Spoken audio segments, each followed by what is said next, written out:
একাদশ শ্রেণীর বাংলা বিষয়ে আজকে আমরা আলোচনা করব স্বামী বিবেকানন্দের লেখা সুয়েজখালী হাঙ্গর শিকার প্রবন্ধ সম্পর্কে। ইতিপূর্বে বিগত 2 দিনে আমরা প্রবন্ধের অনেকাংশ সম্পর্কে আলোচনা করে ফেলেছি। আজকে আমরা তৃতীয় পর্বের আলোচনা শুরু করব। তৃতীয় পর্বে আলোচনা শুরু করার পূর্বে আমরা একটু সংক্ষেপে আলোচনা করে নিই যে এই পর্যন্ত আমরা কি জেনেছি।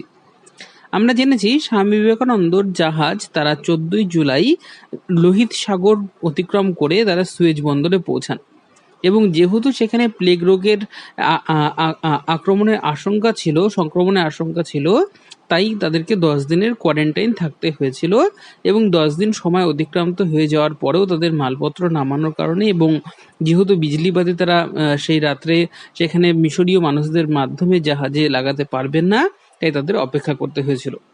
এরপর আমরা দেখতে পেয়েছিলাম যে সেদিন তারা হাঙ্গর দর্শনের একটা সুযোগ তাদের সামনে এসে উপস্থিত হয়েছিল এবং সেই হাঙ্গর দর্শনের পূর্বে তারা 3 রকম মাছের সংস্পর্শে এসেছিলেন বা 3 রকম মাছ সম্পর্কে জানতে পেরেছিলেন। সেই মাছগুলো কী কী ছিল? সেই মাছগুলো ছিল বনেটো মাছ, তাছাড়া ছিল আরকাটি মাছ এবং হাঙ্গর চোষক মাছ। এবং তারপরে আমরা জেনেছিলাম যে বাঘা নামক হাঙ্গরটি এসেছিল, সেই হাঙ্গরটিকে ধরার জন্য কিন্তু জাহাজের সেকেন্ড ক্লাসের এক ফৌজি যাত্রী তিনি কিন্তু জাহাজের নোঙরকে বড়শি হিসেবে, শূকরের মাংসকে টোপ হিসেবে এবং তার সাথে সাথে জাহাজের কাছিকে সুতো হিসেবে ব্যবহার করে আরবের যে সমস্ত পুলিশরা তারা পাহারা দিচ্ছিলেন তাদের সহায়তায় কিন্তু সেই বাঘা নামক হাঙ্গরটিকে ধরার প্রচেষ্টা করেছিলেন। দুবারের প্রচেষ্টায় কিন্তু সেই হাঙ্গরটি বারবার টোপের সামনে থেকে ফিরে চলে গেলেও তৃতীয়বার কিন্তু সেই হাঙ্গরটি সেই টোপটিকে গলাধকরণ করেছিল এবং অতি উৎসাহী 40-50 জন জাহাজ যাত্রী তারা কিন্তু সেই কাছি ধরে টানলে সেই হাঙ্গরটি অল্প কিছুটা ওঠার পরে কিন্তু সেই টোপ খুলে সে কিন্তু পালিয়ে যায় এবং তখন কিন্তু স্বামী বিবেকানন্দ বলেছিলেন গতস্য শোচনা নাস্তি, অর্থাৎ যা চলে গিয়েছে তার জন্য কিন্তু দুঃখ করে কোনো লাভ নেই। এই পর্যন্ত কিন্তু আমাদের বিস্তৃত ব্যাখ্যা ইতিপূর্বে যে দুটো ভিডিও রয়েছে সেই দুটো ভিডিওতে কিন্তু আমরা লাইন বাই লাইন আলোচনা করেছি। আজকে আমরা তৃতীয় পর্বের যে আলোচনা সেই আলোচনায় চলে আসব। তার জন্য তোমাদের পাঠ্য বইয়ের 25 নম্বর যে পাতা রয়েছে সেই 25 নম্বর পাতা ভালো করে লক্ষ্য করতে হবে। কি দেখতে পাবো আমরা? কিন্তু নেহাত হতাশ হওয়ার প্রয়োজন নেই। ওই যে পলায়মান বাঘার গা ঘেঁষে আর একটা প্রকাণ্ড থ্যাবড়া মুখও চলে আসছে। তাহলে প্রথম যে হাঙ্গরটা এসেছিল তার গায়ে কালো কালো ডোরাকাটা দাগ ছিল বলে স্বামী বিবেকানন্দ তার নাম দিয়েছিলেন বাঘা।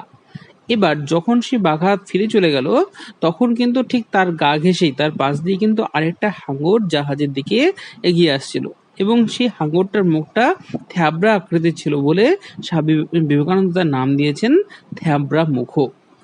আহা, হাঙ্গরদের ভাষা নেই, অর্থাৎ আমরা যেভাবে ভাষার মাধ্যমে আমাদের মনের ভাব ব্যক্ত করতে পারি হাঙ্গররা তো তা পারে না। নইলে বাঘা নিশ্চিত পেটের খবর তাকে দিয়ে সাবধান করে দিত। তাহলে পেটের খবর মানে কি? আমরা বলি না হাড়ির খবর বা ভেতরের খবর বা একটা গুরুত্বপূর্ণ খবর যেটা হয়তো অপরের কাছে জানা নেই, তাহলে সেই ব্যাপারটা। তাহলে সেই খবরটা কি? যে এই যে জাহাজ যাত্রীরা তারা কিন্তু হাঙ্গর ধরার জন্য কিন্তু তারা ফাঁদ পেতেছে, তারা কিন্তু বড়শির মধ্যে তারা কি করেছে? টোপ দিয়ে রেখেছে। তাহলে এই যে খবরটা, এই গোপন খবরটা কিন্তু বাঘা সেই থ্যাবড়া মুখোকে দিতে পারছে না, কারণ হাঙ্গরদের কোনো ভাষা নেই। এখানে স্বামী বিবেকানন্দ কিন্তু খুব হাস্য রসের এখানে সংমিশ্র এই বিষয়টিকে খুব মজার ছলে পরিবেশন করেছেন। তিনি কি বলেছেন? যদি তার হাঙ্গরদের ভাষা থাকতো, যদি বাঘা থ্যাবড়া মুখোর সাথে কথা বলতে পারতো, তাহলে সে কি বলতো? বলছেন নিশ্চিত বলতো, দেখো হে সাবধান, ওখানে একটা নতুন জানোয়ার এসেছে, বড় সুস্বাদ সুগন্ধ মাংস তার, কিন্তু কি শক্ত হাড়। তাহলে এখানে কোন মাংস কথা বলা হচ্ছে? ওই যে জাহাজ যাত্রীরা তারা যে শূকরের মাংসটিকে টোপ রূপে ব্যবহার করেছিল সেই শূকরের মাংস কথা বলা হচ্ছে। যে নতুন জানোয়ার এসেছে মানে কি? যে সেই শূকরের মাংস কথা বলা হচ্ছে। হাঙ্গররা তো সেটা বোঝে না, তারা ভেবেছিল যে কোনো হয়তো সে ভাববে যে কোনো জানোয়ার এসেছে যাকে তারা খাদ্য হিসেবে তারা গ্রহণ করতে পারবে। বড় সুস্বাদ সুগন্ধ মাংস তার, কিন্তু কি শক্ত হাড়। তাহলে এখানে শক্ত হাড় বলতে কি বোঝানো হচ্ছে? ওই যে নোঙর, যে নোঙরটাকে বড়শি রূপে ব্যবহার করা হয়েছিল, লোহা নির্মিত, তার জন্য কিন্তু তাকে বলা হচ্ছে শক্ত হাড়, সেটা মনে করবে।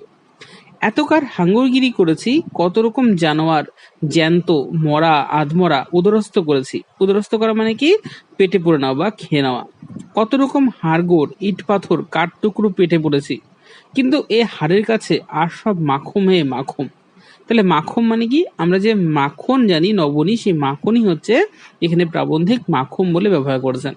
এবং কি বলছেন যে বাঘা হাঙরটি হয়তো যদি কথা বলতে পারতো তাহলে কিন্তু থ্যাবড়ামুখোকে কি বলতো, যে তারা কিন্তু অনেক ধরনের খাদ্যই এই যে সমুদ্রের জল, সেই সমুদ্রের জলে তারা বিচরণ করার সময় কিন্তু তারা উদরস্থ করেছে, যেরকম হাড় গোড়, ইট পাথর, কাঠ টুকরো কোনো কিছু বাদ দেয়নি। কিন্তু এই যে হাড়, এই হাড়টা এতই শক্ত, অর্থাৎ যে নোঙরের যেটা ফেলা হয়েছিল বড়শি রূপে, সেটা এতই শক্ত যে তার কাছে ইতিপূর্বে তারা যা কিছু খেয়েছে সবকিছু মাখন।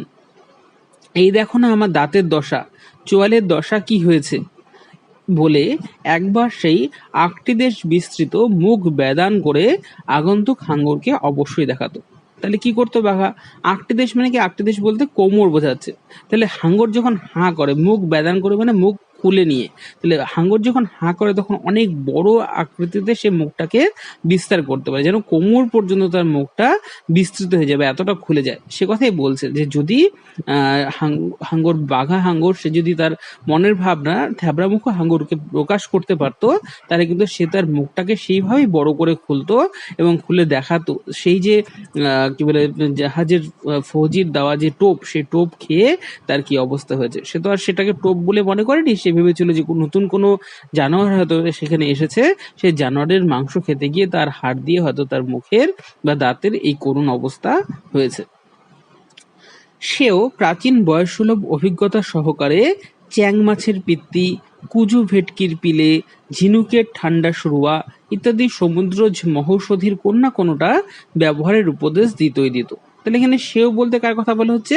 যে হাঙ্গরটা আসছিল, অর্থাৎ থ্যাবড়া মুখো হাঙ্গরের কথা বলা হচ্ছে। যখন বাঘাতার বিপদের কথা, বাঘাতার সমস্যার কথা যখন তাকে জানাতো, তখন হয়তো সে তার অভিজ্ঞতার থেকে সে বলতো যে তার মুখের এই করুণ দশা দূর করবার জন্য বা উপশমের জন্য সে হয়তো চ্যাং মাছের পিত্তি বা কুজো ভেটকি, মানে বিশেষ প্রজাতির ভেটকি মাছ, কুজো ভেটকি, তার হয়তো পিলে, অথবা ঝিনুকের ঠান্ডা শুরুয়া। শুরুয়া বলতে কি বোঝায়? শুরুয়া বলতে বোঝায় হচ্ছে মাংসের ঝোল। তাহলে হয়তো ঝিনুকের যে মাংস, সেই মাংসের ঝোল, এই ধরনের যদি সমুদ্রের মধ্যে জন্ম গ্রহণ করা বা সমুদ্রের মধ্যে প্রাপ্ত কোনো মহৌষধি সে ব্যবহার করে, তাহলে হয়তো তার ব্যথা খানিকটা উপশম হবে। এটা নিছক হাস্য রসের মাধ্যমে কিন্তু প্রাবন্ধিক এই বিষয়টাকে তুলে ধরেছেন। এরপর কি বলা হচ্ছে? কিন্তু যখন ওসব কিছুই হলো না, তখন হয় হাঙ্গরদের অত্যন্ত ভাষার অভাব, নতুবা ভাষা আছে কিন্তু জলের মধ্যে কথা কওয়া চলে না। অর্থাৎ এখানেও কিন্তু তিনি হাসির ছলে বলছেন কি, যে যখন যেহেতু বাঘা চলে গেল এবং থ্যাবড়ামুখো হাঙ্গর এদিকে এগিয়ে আসলো, অর্থাৎ তাদের মধ্যে কোনো কথোপকথন হয়নি। তাহলে এই কথোপকথন না হওয়ার কারণ কি হতে পারে? প্রাবন্ধিক বলছেন হয়তো হাঙ্গরদের ভাষা নেই, তারা ভাষা জানে না, তার জন্য একজন আরেকজনের সাথে কথা বলতে পারছে না। অথবা হয়তো তারা ভাষা জানে কিন্তু জলের মধ্যে তার কথা বলা যায় না, তার জন্য হয়তো সে বলতে পারেনি। অতএব যতদিন না কোনো প্রকার হাঙ্গরে অক্ষর আবিষ্কার হচ্ছে, ততদিন সে ভাষার ব্যবহার কেমন করে হয়? তাই তিনি বলছেন হাঙ্গরদের তো কোনো অক্ষর আবিষ্কৃত হয়নি, তাই একজন হাঙ্গর অপর হাঙ্গরকে কিন্তু তার মনের ভাবনা ব্যক্ত করতে পারছে না বা বুঝিয়ে দেখাতে বা বলতে পারছে না। অথবা বাঘা মানুষ ঘেঁষা হয়ে মানুষের ধাত পেয়েছে। এই লাইনটা খুব ইম্পর্টেন্ট, এই লাইনটা কিন্তু আন্ডারলাইন করতে হবে। বাঘা মানুষ ঘেঁষা হয়ে মানুষের ধাত পেয়েছে, তাই থ্যাবড়াকে আসল খবর কিছু না বলে মুচকি হেসে ভালো আছে তো হয়ে বলে সরে গেল। আমি একাই ঠকবো? অর্থাৎ আমাদের যে মানব সম্প্রদায়, মানুষের মধ্যে কি দেখা যায়? স্বার্থপরতা কিন্তু আমরা এখন খুব বেশি করে দেখতে পাই। মানুষ কিন্তু, অধিকাংশ মানুষই কিন্তু স্বার্থপর হয়ে উঠেছেন। তারা শুধুমাত্র নিজেদের স্বার্থের কথাই বিচার করেন। কোনো ব্যক্তি যদি কোনো বিপদের মুখে পড়েন, তাহলে কিন্তু সেই বিপদ থেকে হয়তো কোনোভাবে পরিত্রাণ পাওয়ার পর অপর ব্যক্তিদের কিন্তু অধিকাংশ ক্ষেত্রেই তারা কি সচেতন করেন না। তারা ভাবেন যে আমরা যেহেতু বিপদে পড়েছি, তাহলে সেই ব্যক্তিও বিপদে পড়ুক, বিপদে পড়ে দেখুক যে কেমন লাগে। তাহলে এই যে মানুষের সংস্পর্শে মানুষ ঘেঁষা হয়, তার মানে কি? যে জাহাজের মধ্যে মানুষ ছিল, তাহলে সেই জাহাজের খুব কাছাকাছি এসেছিল বাঘা, তাহলে হয়তো মানুষের যে এই যে চরিত্রের যে গুণাবলী, তো অবশ্যই বলা যাবে না এটা মানুষের চরিত্রের একটা অসঙ্গতি, তাহলে এই মানুষের এই যে ধাত বা এই স্বভাব, সেই স্বভাব হয়তো বাঘা প্রাপ্ত হয়েছে, তাই হয়তো সে বুঝেছে যে ওই যে নতুন জানোয়ার বলে যাকে মনে করছে, অর্থাৎ ফৌজি এর ফেলা যে টোপ, যে টোপটার মধ্যে টোপটাকে গলাধকরণ করলে সেখানে বড়শিতে বিদ্ধ হওয়ার আশঙ্কা রয়েছে, সে হয়তো কিছুটা অনুমান করেছে, কিন্তু সে হয়তো ঈর্ষার জন্য, হয়তো স্বার্থপরতার জন্য হয়তো সে থ্যাবড়া মুখ হাঙরকে কিছুই বলেনি, এবং সে ওই মানে হৃদয়ে বিষ এবং মুখে হাসি এনে যেন সে বলেছে ভালো আছো তো হে, বলে সে সেখান থেকে চলে গেছে। তার মনে হয়েছে সে কি একাই ঠকবে, তাহলে সে যখন ঠকেছে তাহলে থ্যাবড়া মুখ হাঙরও ঠকুক। তাহলে এই কি বলে বিষয়টাকে কিন্তু খুব হাস্যরসের সাথে কিন্তু আমাদের মানুষ সমাজের যে একটা ত্রুটি বা বিচ্যুতি, সেই বিষয়টাকে কিন্তু খুব হাস্যরসের সাথে প্রাবন্ধিক এখানে তুলে ধরেছেন হাঙ্গরদের কথোপকথনের একটা কাল্পনিক চিত্র অঙ্কন করার মধ্য দিয়ে। এর পরবর্তী প্যারাতে আমরা কি দেখতে পাবো, আগে যান ভগীরথ শঙ্খ বাজাইয়ে, পাছু পাছু যান গঙ্গা। এই লাইনটাও তোমাদের জন্য খুব গুরুত্বপূর্ণ, এই লাইনটাকেও তোমাদের আন্ডারলাইন করতে হবে। আগে যান ভগীরথ শঙ্খ বাজায়, তাহলে ভগীরথকে সূর্য বংশীয় রাজা দিলীপের পুত্র, কপিল মুনির অভিশাপে তার যে পূর্বপুরুষ, সেই পূর্বপুরুষরা ভস্মীভূত হয়েছিলেন এবং তাদের প্রাণ ফিরিয়ে আনার জন্য কিন্তু ভগীরথ স্তব করেছিলেন, এবং দীর্ঘ 2 বছর বা তারও বেশি সময় ধরে কিন্তু তিনি তপস্যা করে ব্রহ্মাকে তুষ্ট করেন এবং তিনি গঙ্গা দেবীকে পৃথিবীতে নিয়ে আসেন। তাহলে যখন এখানে কি বলা হচ্ছে, আগে যান ভগীরথ শঙ্খ বাজাইয়ে, পাছু পাছু যান গঙ্গা, তাহলে যখন গঙ্গাকে ভগীরথ মর্তভূমিতে নিয়ে এসেছিলেন, গঙ্গার এক ভাগ অর্থাৎ ভাগীরথী শাখা, সেই ভাগীরথী শাখা কিন্তু ভগীরথের যে পদাঙ্ক, সেই পদাঙ্ক অনুসরণ করে কিন্তু প্রবাহিত হয়েছিল, এবং তার মধ্যে দিয়ে কিন্তু সগর রাজার যে সন্তান তারা কিন্তু প্রাণ ফিরে পেয়েছিলেন। তাহলে যে ভগীরথ তিনি যে শঙ্খ বাজিয়ে যাচ্ছিলেন, তার পেছনে পেছনেই কিন্তু গঙ্গা নদী প্রবহমান হয়েছিল। তাহলে সেই পৌরাণিক যে প্রসঙ্গ, সেই প্রসঙ্গকেই কিন্তু স্বামী বিবেকানন্দ এখানে নিয়ে এসছেন, এবং নিয়ে এসে কি বলছেন, শঙ্খধ্বনি তো শোনা যায় না, কিন্তু আগে আগে চলেছেন পাইলট ফিশ, আর পাছু পাছু প্রকাণ্ড শরীর নাড়িয়ে আসছেন থ্যাবড়া, তার আশেপাশে নৃত্য করছেন হাঙ্গর চোষা মাছ। তাহলে আমরা ইতিপূর্বে জেনেছিলাম কি, যে হাঙ্গর যখন চলাচল করে সমুদ্রের জলে, তখন কিন্তু তার মধ্যে তার সাঙ্গপাঙ্গ কারা, তার সাঙ্গপাঙ্গ হচ্ছে আরকাটি মাছ, যে সামনে সামনে চলে এবং তাকে পথ দেখিয়ে চলে, এবং তার সাথে থাকে হাঙ্গর চোষক, যারা হাঙ্গরের গায়ের সাথে লেগে থাকে এবং তার শরীরের যে পরজীবী এবং উদ্ভিদ তাদেরকে খাদ্যরূপে গ্রহণ করে।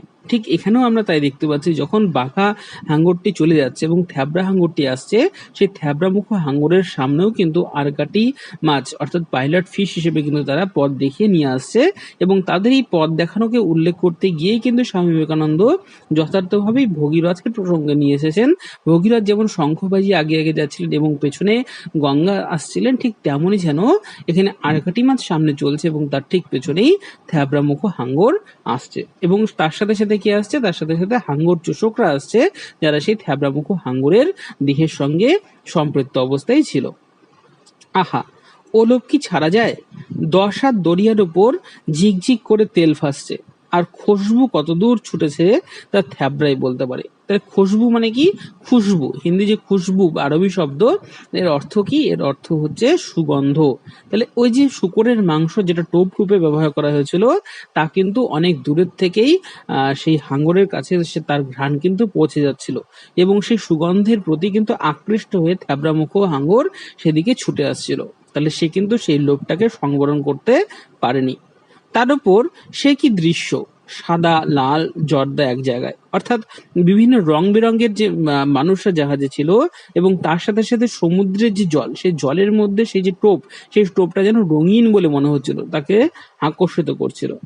আসল ইংরেজি শুয়োরের মাংস কালো প্রকাণ্ড বর্ষির চারধারে বাঁধা, জলের মধ্যে রং বেরঙের গোপীমণ্ডল মধ্যস্থ কৃষ্ণের ন্যায় দোল খাচ্ছে। তাহলে কৃষ্ণ যেমন গোপীদের মাঝে তিনি যেমন তার লীলা করতেন, ঠিক তেমনই যেন এই গোপীদের মধ্যে কৃষ্ণের মতনই যেন সেই সমুদ্রের জলের মধ্যে সেই যে মাংসর যে তাল, সেই মাংসের তালটিকেও যেন থ্যাবড়ামুখো হাঙ্গরের খুব রঙিন বলে, খুব চিত্তাকর্ষক বা খুব আকর্ষণীয় বলে মনে হচ্ছিল, এবং সে কিন্তু তার যে আস্বাদ গ্রহণের যে লোভ, সেই লোভকে কিন্তু সংবরণ করতে পারেনি।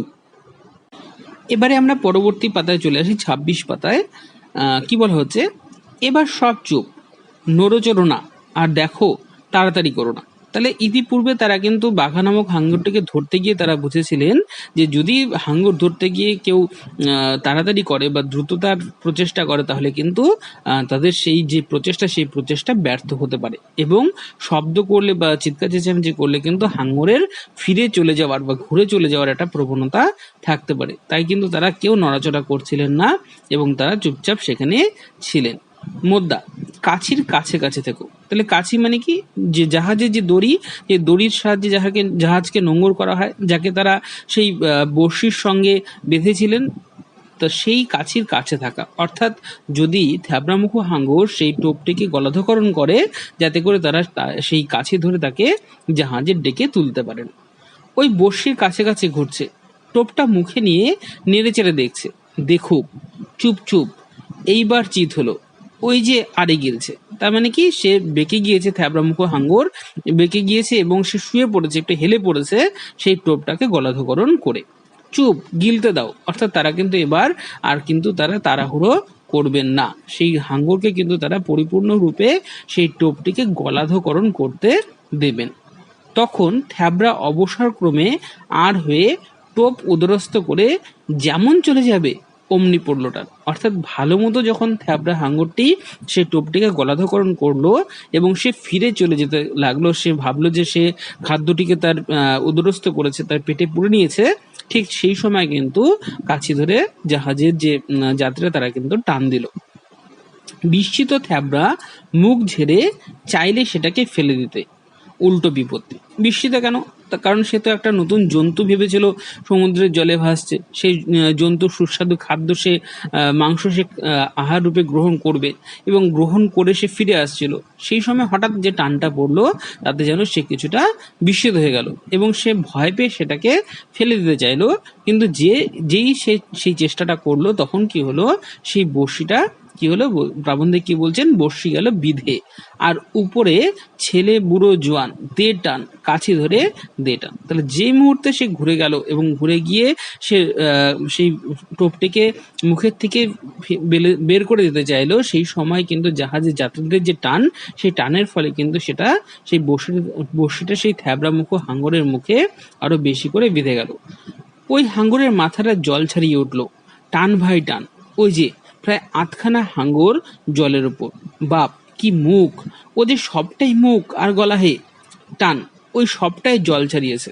তাহলে কি এখানে আমরা কি বর্ণনা পাচ্ছি, সে ঠিক সেই সময় যখন সেই হাঙ্গরটি সেই টোপটিকে গলাধকরণ করলো, সেই সময় জাহাজের যে যাত্রীরা তারা যে হাঙ্গরটিকে উপরে তুলেছিলেন, তার কিন্তু একটা খুব সুন্দর বিবরণ কিন্তু প্রাবন্ধিক এখানে তুলে ধরেছেন। সেই রুদ্ধশ্বাস মুহূর্তের যে একটা উত্তেজনাপূর্ণ অবস্থা, তার কিন্তু একদম পুঙ্খানুপুঙ্খ বর্ণনা এখানে প্রাবন্ধিক তুলে ধরেছেন। তাহলে যখন অল্প কাছে ধরে যখন টান দিল তারা, তখন প্রথমে কিন্তু সেই হাঙ্গরের অল্প মুখ দেখা গেল, তারপর যখন সে আরেকটু উপরে উঠলো, তখন তারা দেখে অবাক হয়ে গেল, একটা প্রকাণ্ড হাঙ্গর, এবং দেখে মনে হচ্ছে তার সমস্তটাই যেন মুখ আর গলা, এত বড় তার শরীর।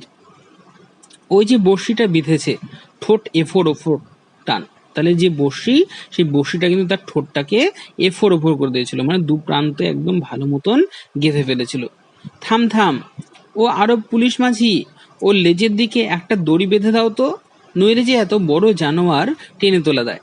তাহলে এত ওজন ছিল সেই হাঙ্গরটির, যে তাকে যদি মুখের বড়শি যে বিঁধেছিল, সেই বড়শি ধরে যদি তাকে সরাসরি টানা হতো, তাহলে কিন্তু সেই বড়শি ছিঁড়ে যাওয়ার এবং তার আবার জলে পড়ে যাওয়ার একটা সম্ভাবনা তৈরি হতো।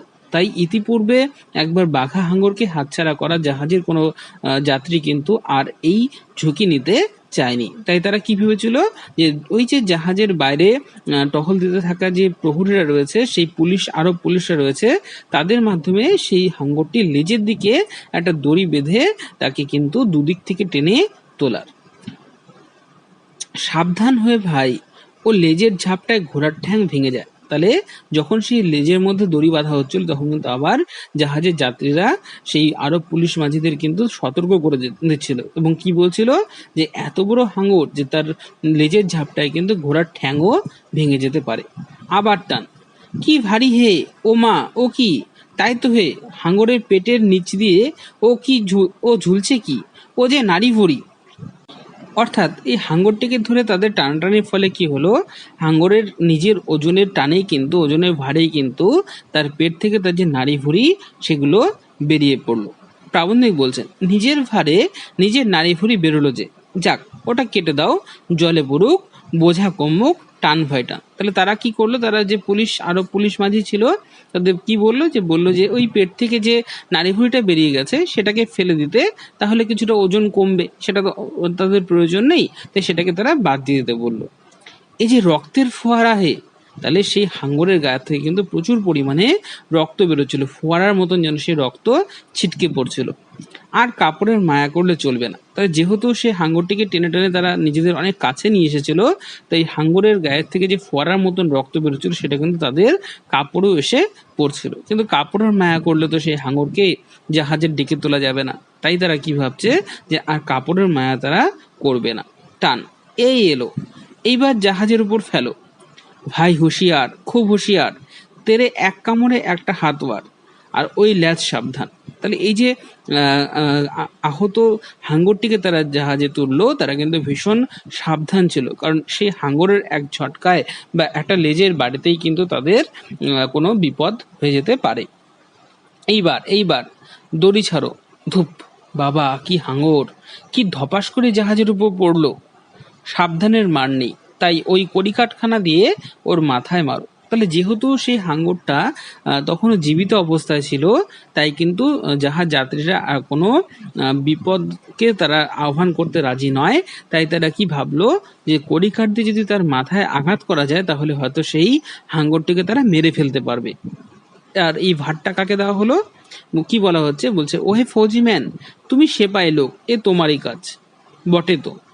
রক্তমাখা গায়ে কাপড়ে ফৌজি যাত্রী কড়িকাঠ উঠিয়ে দুমদুম দিতে লাগলো হাঙরের মাথায়, আর মেয়েরা আহা কি নিষ্ঠুর, মেরো না ইত্যাদি চিৎকার করতে লাগলো, অথচ দেখতেও ছাড়বে না।